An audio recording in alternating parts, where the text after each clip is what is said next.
ಬಡೋ ಭಾರತ್ ಮಾತಾ ಕಿ. ನಿನ್ನೆಷ್ಟು ಸ್ವಾತಂತ್ರ್ಯ ದಿನ ಆಗಿದೆಯಪ್ಪ, ಯಾರಿಗೂ ವಯಸ್ಸೇ ಇಲ್ಲ. ಈ ದೇಶವನ್ನ ಕಾಪಾಡಿದವರು ಯಾರು? ದೇಶ ಸಂಕಷ್ಟದಲ್ಲಿದ್ದಾಗ ತನ್ನ ಮಕ್ಕಳನ್ನ, ತನ್ನ ಗಂಡನನ್ನ, ತನ್ನ ಅಣ್ಣನನ್ನ, ತನ್ನ ತಮ್ಮನನ್ನ ದೇಶದ ರಕ್ಷಣೆಗೆ ಕೊಟ್ಟವಳು ಯಾರು ಅಂದ್ರೆ ತಾಯಿ. ನಮ್ಗೆ ಶಕ್ತಿ ಇರಬೇಕು. ನಮ್ಗೆ ಶಕ್ತಿ ಇರುವ ಕಾರಣಕ್ಕಾಗಿ ದೇಶಕ್ಕೂ ಶಕ್ತಿ ಬರುತ್ತೆ. ಜೋರಾಗಿ ಹೇಳ್ರಿ ನೋಡೋಣ, ಬೋಲೋ ಭಾರತ್ ಮಾತಾ ಕಿ. ಕೈ ಎತ್ತಬೇಕು. ನಾನ್ ಕೈ ಎತ್ತಿದ್ದೀನಿ, ಎಲ್ಲರೂ ನನ್ನ ನೋಡಿ. ಜೋರ ಕೈ ಎತ್ತಬೇಕು. ಬೋಲೋ ಭಾರತ್ ಮಾತಾ ಕಿ. ಒಂದೇ ಮಾತರಮ್ಗೆ ಯಾವ ಒಂದೇ ಮಾತರಂ ಇದನ್ನು ಹೇಳ್ತಾ ಹೇಳ್ತಾ ಹೇಳ್ತಾ ಸಾವಿರಾರು ಜನ ಸ್ವಾತಂತ್ರ್ಯ ಹೋರಾಟಗಾರರು ನೇಣುಗಂಬ ಏರಿದ್ರು. ಲಕ್ಷಾಂತರ ಜನ ಗುಂಡಿಗೆ ಎದೆ ಕೊಟ್ಟರು. ಬ್ರಿಟಿಷರು ಕೊಟ್ಟರು ಒಂದೇ ಮಾತರನ್ನು ಹೇಳ್ತಾ ಇರುವಾಗ, ಘೋಷಣೆ ಕೂಗ್ತಾ ಇರುವಾಗ ಲಕ್ಷಾಂತರ ಜನ ಜೈಲುವಾಸ ಅನುಭವಿಸಿದ್ರು. ಅಂಡಮಾನಿನ ಕರಿನೀರಿನ ಶಿಕ್ಷೆಯನ್ನ, ಅಂದ್ರೆ ಸಮುದ್ರ ದಾಟಿ ಅವರು ಬರಲೇಬಾರ್ದು, ಅಲ್ಲೇ ಸಾಯ್ಬೇಕು, ಅಲ್ಲಿ ಸಾಯಿಸಿದ್ರು. ಅಂತ ಒಂದೇ ಮಾತರಮ್ಗೆ 150ನೇ ವರ್ಷದ ಆಚರಣೆಯನ್ನ ಭಾರತ ಮಾಡ್ತಾ ಇದೆ. ಅದಕ್ಕಾಗಿ ಜೋರಾಗಿ ಒಂದ್ಸರಿ ಒಂದೇ ಮಾತರಂ ಹೇಳೋಣ. ಒಂದೇ ಮಾತರಂ. ಜೋರಾಗಿ ಒಂದೇ ಮಾತರಂ. ಲಾಸ್ಟ್ ಅಲ್ಲಿ ಕೇಳಿಸ್ತಾ ಇಲ್ಲ, ಯಾರು ಕೈ ಒತ್ತಾ ಇಲ್ಲ.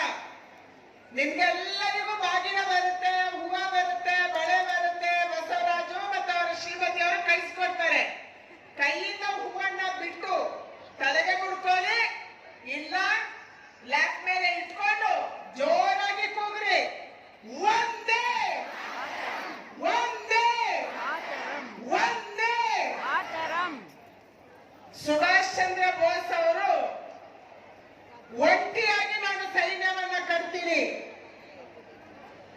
ನನ್ನ ಈ ದೇಶದಲ್ಲಿ 100 ಜನ ಯುವಕರನ್ನ ದೇಶಕ್ಕಾಗಿ ರಕ್ತ ಕೊಡುವವರನ್ನ ಕೊಡಿ, ನಾನು ಸ್ವಾತಂತ್ರ್ಯ ತರ್ತೀನಿ ಅಂತ ಘೋಷಣೆ ಮಾಡಿದ್ರು. 100 ಜನ ಯುವಕರನ್ನು ಕೊಡಿ, ನಾನು ಈ ದೇಶಕ್ಕೆ ಸ್ವಾತಂತ್ರ್ಯ ಕೊಡ್ತೀನಿ. ಎಂತ ಯುವಕರು? ದೇಶಕ್ಕಾಗಿ ರಕ್ತ ಕೊಡಕ್ಕೆ ಸಿದ್ಧರಿರ್ಬೇಕು ಅಂತ ಯುವಕರು ಬೇಕು ಅಂತ ಘೋಷಣೆ ಮಾಡಿದ್ರು. ಅವರ ಘೋಷಣೆ ಯಾವುದು? ಅವರ ಘೋಷಣೆ ಯಾವುದು? ಯಾರ್ಯಾರು ಹೇಳಿ? ಜೈ ಹಿಂದ್. ಒಂದ್ಸಾರಿ ಜೋರಾಗಿ ಕೂಗೋಣ. ಜೈ ಹಿಂದ್, ಜೈ ಹಿಂದ್. ವೇದಿಕೆಯಲ್ಲಿರುವಂತ ಇವತ್ತು ಇಷ್ಟೊಂದು ಸುಂದರ ಕಾರ್ಯಕ್ರಮವನ್ನ ಆಯೋಜನೆ ಮಾಡಿ ಪ್ರತಿ ವರ್ಷ ನಮ್ಮ ತಾಯಂದ್ರನ್ನ ಕರೆಸಿ, ಈ ತಾಯಂದ್ರು ಕೇವಲ ನನ್ನ ವೋಟರ್ಸ್ ಅಲ್ಲ, ನನ್ನ ಕ್ಷೇತ್ರದಲ್ಲಿರುವಂತಹ ಹೆಣ್ಮಕ್ಳು, ಅವರು ನನ್ನ ಅಕ್ಕ ತಂಗಿಯರು ಅಂತ ಹೇಳಿ ಬಾಗಿನವನ್ನ ಕೊಡ್ತಾ ಇರುವಂತ ಶಾಸಕ ಯಾರಾದ್ರೂ KR-ಪುರಂಗೆ ಬಂದಿದ್ರೆ ಅದು ನಮ್ಮ ಬೈರತಿಯನ್ನ ಬಸವರಾಜ್ ಅವರು. ವೇದಿಕೆಯಲ್ಲಿರುವಂತ ಬೈರತಿಯನ್ನ ಬಸವರಾಜ್ ಅವರೇ, ನಮ್ಮ ಜಿಲ್ಲೆಯ ಅಧ್ಯಕ್ಷರಾದ ಸನ್ಮಾನ್ಯ ಹರೀಶ್ ಅವರೇ, ಮಾಜಿ ಅಧ್ಯಕ್ಷರು ಹಿರಿಯ ನಾಯಕರು ಆಗಿರುವಂತಹ ಸಚ್ಚಿದಾನಂದ ಮೂರ್ತಿ ಅವರೇ, ಮಹಿಳಾ ಮೋರ್ಚಾದ ಮಾಜಿ ಅಧ್ಯಕ್ಷ ಆಗಿರುವಂತಹ ಗೀತಾ ವಿವೇಕಾನಂದ ಅವರೇ, ಈ ಕ್ಷೇತ್ರದ ಅಧ್ಯಕ್ಷರಾದ ಮುನೇಗೌಡ್ರೆ, ಗೌರಮ್ಮ ಅವರೇ, ಮಹಿಳಾ ಮೋರ್ಚಾದ ಎಲ್ಲ ಪದಾಧಿಕಾರಿ, ಜಿಲ್ಲಾ ಅಧ್ಯಕ್ಷರು, ಜಿಲ್ಲೆಯ ಎಲ್ಲ ಪದಾಧಿಕಾರಿಗಳು, ಕ್ಷೇತ್ರದ ಎಲ್ಲ ಪದಾಧಿಕಾರಿಗಳು, ವಾರ್ಡಿನ ಅಧ್ಯಕ್ಷರನ್ನ ಅತ್ಯಂತ ದೊಡ್ಡ ವೇದಿಕೆಯನ್ನು ಮಾಡಿ ಮಹಿಳೆಯರನ್ನು ಮೇಲೆ ಕೂಡಿಸಿದ್ದಾರೆ. ಅದಕ್ಕಾಗಿ ಎಲ್ಲರೂ ಒಂದ್ಸರಿ ಚಪ್ಪಾಳೆ ಹೊಡೆಯಿರಿ. ಮಹಿಳೆಯರಿಗೆ ನಾಯಕತ್ವ ಕೊಡಬೇಕು. ನಾಳೆ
ನಿಮ್ಮ ಸಲುವಾಗಿ ನಮ್ಮ ತಾಯಂದ್ರೆ ಇವತ್ತು ಇಲ್ಲಿ ತನಕ ಬಂದಿದ್ದಾರೆ. ಅದಕ್ಕೆ ನಿಮಗೂ ಧನ್ಯವಾದಗಳನ್ನ ನಾನು ಹೇಳ್ತಾ ಇದ್ದೀನಿ. ತಾಯಂದ್ರೆ 79 ವರ್ಷಗಳ ಸ್ವಾತಂತ್ರ್ಯವನ್ನ ಪೂರೈಸಿ 70ನೇ ವರ್ಷಕ್ಕೆ ಭಾರತ ಕಾಲಿಟ್ಟಿದೆ. ನಮ್ಮ ಸ್ವಾತಂತ್ರ್ಯ ನಮಗೆ ಸುಲಭಕ್ಕೆ ಬಂದಿಲ್ಲ. ಅದರಲ್ಲಿ ತ್ಯಾಗ ಇದೆ, ಅದರಲ್ಲಿ ಬಲಿದಾನ ಇದೆ, ಅದರಲ್ಲಿ ಹೋರಾಟ ಇದೆ, ಅದರಲ್ಲಿ ಸಾಹಸ ಇದೆ, ಅದರಲ್ಲಿ ನೋವಿದೆ, ಅದರಲ್ಲಿ ಕಣ್ಣೀರಿದೆ, ದುಃಖ ಇದೆ. ಭಾರತಕ್ಕೆ ಸಿಕ್ಕಂತ ಸ್ವಾತಂತ್ರ್ಯವನ್ನ ನಾವು ಉಳಿಸಬೇಕು ಮತ್ತು ಮುಂದಿನ ಪೀಳಿಗೆಗೆ ಹಸ್ತಾಂತರಿಸಬೇಕು. ಇದು ನಮ್ಮ ಜವಾಬ್ದಾರಿ.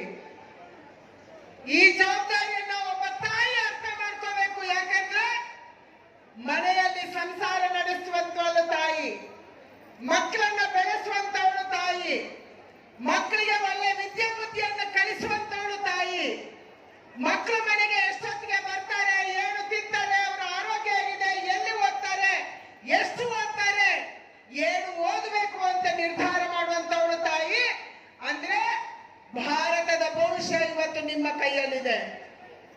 ಭಾರತದ ಭವಿಷ್ಯವನ್ನ ನಿರ್ಮಾಣ ಮಾಡಬಲ್ಲಂತ, ಕರ್ನಾಟಕದ ಭವಿಷ್ಯವನ್ನ ನಿರ್ಮಾಣ ಮಾಡಬಲ್ಲಂತ, ನಮ್ಮ ಕೇರಳಪುರಮಿನ ಭವಿಷ್ಯವನ್ನ ನಿರ್ಮಾಣ ಮಾಡಬಲ್ಲಂತ ಶಕ್ತಿ ಅದು ನಮ್ಮ ತಾಯಿಗಿದೆ. ಅದಕ್ಕಾಗಿ ಇವತ್ತು ತಾಯಿಯನ್ನ ವರಮಹಾಲಕ್ಷ್ಮಿ, ದುರ್ಗೆ, ಸರಸ್ವತಿ ಅಂತ ನಮ್ಮ ಹಿರಿಯರು ಹೇಳಿದ್ದಾರೆ. ಪ್ರತಿ ವರ್ಷ ವರಮಹಾಲಕ್ಷ್ಮಿಗೆ ನಿಮ್ಮನ್ನು ಯಾಕೆ ಕರೆಸೋದು? ನಮ್ಮಲ್ಲಿ ಆ ಶಕ್ತಿ ಜಾಗೃತ ಆಗ್ಬೇಕು. ವರಮಹಾಲಕ್ಷ್ಮಿ ಕೇವಲ ಪೂಜೆಗಲ್ಲ. ವರಮಹಾಲಕ್ಷ್ಮಿಯ ಪೂಜೆ ಮಾಡುವುದು ಆ ತ್ರಿಶಕ್ತಿಯನ್ನ, ದುರ್ಗೆ, ಲಕ್ಷ್ಮಿ, ಸರಸ್ವತಿಯನ್ನ ನಮ್ಮ ಮನಸ್ಸಲ್ಲಿ, ನಮ್ಮ ಹೃದಯದಲ್ಲಿ ಆಹ್ವಾನ ಮಾಡ್ಕೋಬೇಕು. ಕಷ್ಟ ಬಂದಾಗ, ದುಷ್ಟರು ಬಂದಾಗ ದುರ್ಗೆಯಂತೆ ಎದುರಿಸಬೇಕು. ಮನೆಯ ಸಂಸಾರ ನಡೆಸುವಂತ ಸಂದರ್ಭದಲ್ಲಿ ಲಕ್ಷ್ಮಿಯಂತೆ ಹಣವನ್ನ ಕಾಪಾಡಬೇಕು. ತನ್ನ ಮಕ್ಕಳಿಗೆ ಮತ್ತು ತಾನು ಹೆಚ್ಚು ವಿದ್ಯೆಯನ್ನು ಕಲಿಸಬೇಕು, ಕಲಿಬೇಕು, ಜ್ಞಾನವನ್ನು ಪಡಿಬೇಕು. ಇದು ತಾಯಿ. ಅದಕ್ಕಾಗಿ ತಾಯಿ ಅಂದ್ರೆ ಇವತ್ತು ಇಂಥ ಸ್ವಾತಂತ್ರ್ಯೋತ್ಸವದ ಸಂದರ್ಭದಲ್ಲಿ ನಾವು ನಿಂತಿರುವಂತ ಕಾಲಘಟ್ಟದಲ್ಲಿ ಇವತ್ತಿನ ನಮ್ಮ ಭವಿಷ್ಯವನ್ನ ನಿರ್ಧಾರ ಮಾಡುವುದರಲ್ಲಿ ಅರ್ಧ ಪಾತ್ರ ಸರ್ಕಾರದ್ದು ಇದೆ. ನಮ್ಮ ಯೋಜನೆಗಳು, ನಮ್ಮ ಅಭಿವೃದ್ಧಿ ಕೆಲಸಗಳು, ನಮ್ಮ ಮನೆ ಎದುರು ರಸ್ತೆ ಬೇಕು ಅಂದ್ರೆ ನೀವು ಮಾಡಕ್ಕಾಗಲ್ಲ. ನಮ್ಗೆ ಕಾವೇರಿಯ ನೀರು ಬರಬೇಕು ಸರಿಯಾದ ಟೈಮಲ್ಲಿ ಅಂದ್ರೆ ನೀವು ಮಾಡಕ್ಕಾಗಲ್ಲ. ನಮ್ಮ ಮೋರಿಯನ್ನ ಕಸ ಹಾಕದೇ ಇರ್ಬೋದು ನಾವು, ಆದ್ರೆ ಮೋರಿ ಚೆನ್ನಾಗಿ ಹೋಗ್ಬೇಕು ಅಂತಂದ್ರೆ ನಾವು ಮಾಡಕ್ಕಾಗಲ್ಲ. ಅದಕ್ಕೆ ಬಿಬಿಎಂಪಿ ಬರಬೇಕು. ಅಂದ್ರೆ ಪ್ರಜಾತಂತ್ರ ವ್ಯವಸ್ಥೆಯಲ್ಲಿ ಒಂದು ವ್ಯವಸ್ಥೆಯನ್ನ ನಿರ್ಮಾಣ ಮಾಡುವಲ್ಲಂತ ಶಕ್ತಿ ಇರುವಂತದ್ದು ಅದು ಸರ್ಕಾರಕ್ಕೆ. ಅದಕ್ಕಾಗಿ ನಮ್ಮ ತಾಯಂದ್ರು ನಿರ್ಧಾರ ಮಾಡಬೇಕು ಎಂತ ಸರ್ಕಾರ ಬರಬೇಕು, ನಮ್ಗೆ ಯಾವ ರೀತಿಯ ಬಿಬಿಎಂಪಿಯ ಸದಸ್ಯರು ಬರಬೇಕು, ಭವಿಷ್ಯದಲ್ಲಿ ಚುನಾವಣೆ ಆದಾಗ ನಮ್ಗೆ ಯಾವ ರೀತಿಯ ತಾಲೂಕ್ ಪಂಚಾಯತಿ, ಜಿಲ್ಲಾ ಪಂಚಾಯತಿ ಬರಬೇಕು, ನಮ್ಗೆ ಯಾರು MLA ಆಗ್ಬೇಕು, ನಮ್ಗೆ ಯಾರು MP ಆಗ್ಬೇಕು. MLA ರಾಜ್ಯ ಸರ್ಕಾರ ಮಾಡುತ್ತೆ, MP ಕೇಂದ್ರ ಸರ್ಕಾರ ಮಾಡುತ್ತೆ. ಅದಕ್ಕಾಗಿ ನಮ್ಮ ಜವಾಬ್ದಾರಿ ಏನು? ನಮ್ಮ ಜವಾಬ್ದಾರಿ ಏನು? ಒಂದು ಜಾಗೃತ ಸಮಾಜ, ಜಾಗೃತ ಸರ್ಕಾರವನ್ನ ತರಬಲ್ಲದು. ಜಾಗೃತ ಸರ್ಕಾರ, ಜಾಗೃತ ಜನತೆಯನ್ನ ನಿರ್ಮಾಣ ಮಾಡಬಲ್ಲದು, ಅಭಿವೃದ್ಧಿ ಕೆಲಸವನ್ನ ಕೊಡಬಲ್ಲದು. ಭಾರತ ವಿದೇಶಕ್ಕೆ ಹೋದಾಗ ಹಿಂದೆ ಎದ್ದು ನಿಂತು ಗೌರವ ಯಾರಿಗೂ ಸಿಗ್ತಾ ಇರಲಿಲ್ಲ. ಮನಮೋಹನ್ ಸಿಂಗ್ ಹೋಗ್ತಾ ಇದ್ರು, ಯಾರು ಹೇಳೋರು ಕೇಳೋರು ಇರ್ಲಿಲ್ಲ ತಾಯಿಯವರನ್ನ. ಟಿವಿಯಲ್ಲಿ ನೋಡಿದಾಗ ಅವತ್ತು DD1 ಮಾತ್ರ ಇತ್ತು, ದುಃಖ ಆಗ್ತಾ ಇತ್ತು. ಭಾರತದ ಪ್ರಧಾನಿಗೆ ಅಪಮಾನ ಆಗ್ತಾ ಇದೆ ಅಂತ ಅನ್ನಿಸ್ತಾ ಇತ್ತು. ಆದ್ರೆ ಇವತ್ತು ಒಂದು ಜಾಗೃತ ಸರ್ಕಾರ ಡೆಲ್ಲಿಯಲ್ಲಿದೆ. ನಮ್ಮ ಮೋದಿ ಯಾವುದೇ ವಿದೇಶಕ್ಕೆ, ಯಾವುದೇ ಅಂತಾರಾಷ್ಟ್ರೀಯ ವೇದಿಕೆಗೆ ಹೋದ್ರು ಎದ್ದು ನಿಂತು ಗೌರವವನ್ನು ಕೊಡುವಂತ ಸ್ಥಿತಿ ನಿರ್ಮಾಣ ಆಗಿದೆ ಅಂತಂದ್ರೆ ಅದೊಂದು ಜಾಗೃತ ಸರ್ಕಾರದ ಕಾರಣಕ್ಕಾಗಿ ಆಗಿದೆ. ಯಡಿಯೂರಪ್ಪನವರು ಕರ್ನಾಟಕ ರಾಜ್ಯದಲ್ಲಿದ್ದಾಗ ಭಾಗ್ಯಲಕ್ಷ್ಮಿ ಕೊಟ್ರು, ವಯಸ್ಸಾದಂತವರಿಗೆ ಸಂಧ್ಯಾ ಸುರಕ್ಷಾ ಯೋಜನೆಯನ್ನು ಅಜ್ಜ ಅಜ್ಜಿಯಂದ್ರಿಗೆ ಕೊಟ್ರು.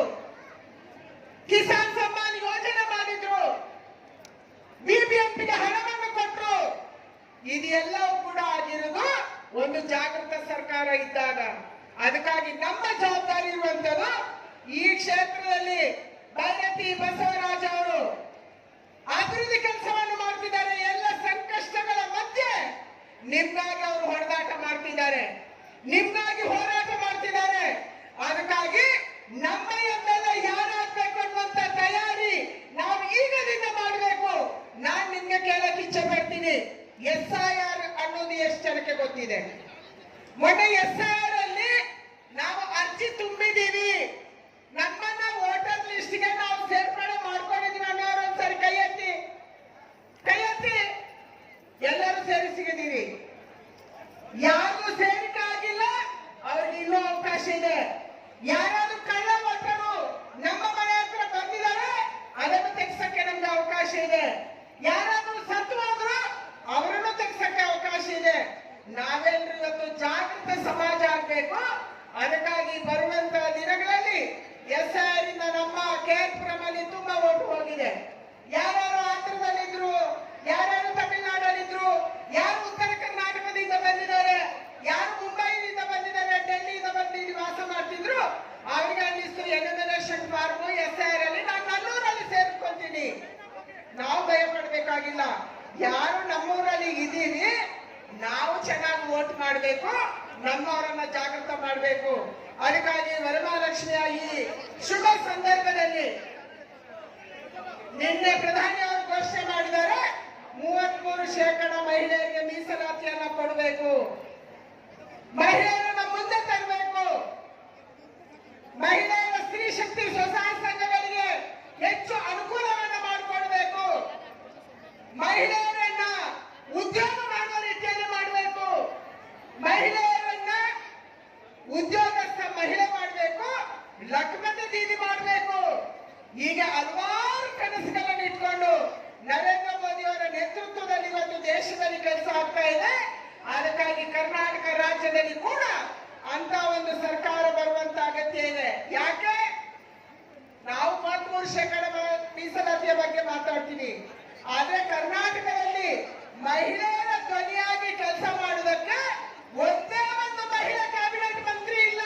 ಇದು ಕಾಂಗ್ರೆಸ್ ಬಾಯಲ್ಲಿ ಮಹಿಳಾ ಅಭಿವೃದ್ಧಿ, ಆದ್ರೆ ಡಿಸಿಷನ್ ಮೇಕಿಂಗ್ ಅಲ್ಲಿ ಮಹಿಳೆ ಇಲ್ಲ. ನಿನ್ನೆ ಒಂದೇ ಮಾತರ ಬಗ್ಗೆ ನಾನು ಹೇಳಿದೆ, ಸ್ವಾತಂತ್ರ್ಯ ಹೋರಾಟಗಾರರಿಗೆ ಪ್ರೇರಣೆ ಕೊಟ್ಟಂತ ಒಂದೇ ಮಾತರನ್ನು ನಿನ್ನೆ ಕಾಂಗ್ರೆಸ್ ಆಫೀಸಲ್ಲಿ